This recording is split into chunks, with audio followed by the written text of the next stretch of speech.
म्हणजे आज माझ्या मनामध्ये एक आनंद आहे, समाधान आहे आणि या वारकरी संप्रदायाच्या बद्दल एक मनात जो आदर निर्माण झालेला आहे, जो पूर्वी होता तो अधिक वृद्धिंगत झाला आणि खऱ्या अर्थाने या संत तुकाराम महाराज, जगद्गुरू संत तुकाराम महाराज पुरस्कार माझ्यासारख्या सर्वसामान्य कार्यकर्त्याला देऊच्या अध्यक्ष आणि त्यांच्या संस्थेने दिला. मला त्यासाठी त्यांनी योग्य समजलं.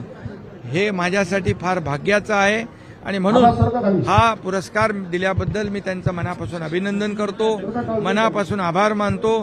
त्याचबरोबर हा पुरस्कार जो आहे माझा एकट्याचा नाही आहे.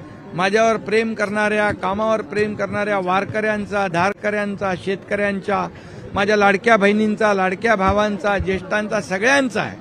आणि म्हणून मी या पुरस्काराबाबतीत आता मला पुरस्कार मिळाला आहे. आता आणखी माझी जबाबदारी वाढली आहे. या समाजाची सेवा अधिक जोरकसपणे मला करण्याची प्रेरणा यातून मिळालेली आहे.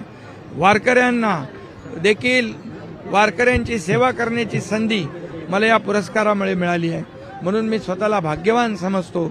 इथं छत्रपती शिवाजी महाराज आणि संत तुकाराम महाराज यांची भेट झालेली अशी पवित्र भूमी आहे आणि या पवित्र भूमीमध्ये हा पुरस्कार मला मिळतोय.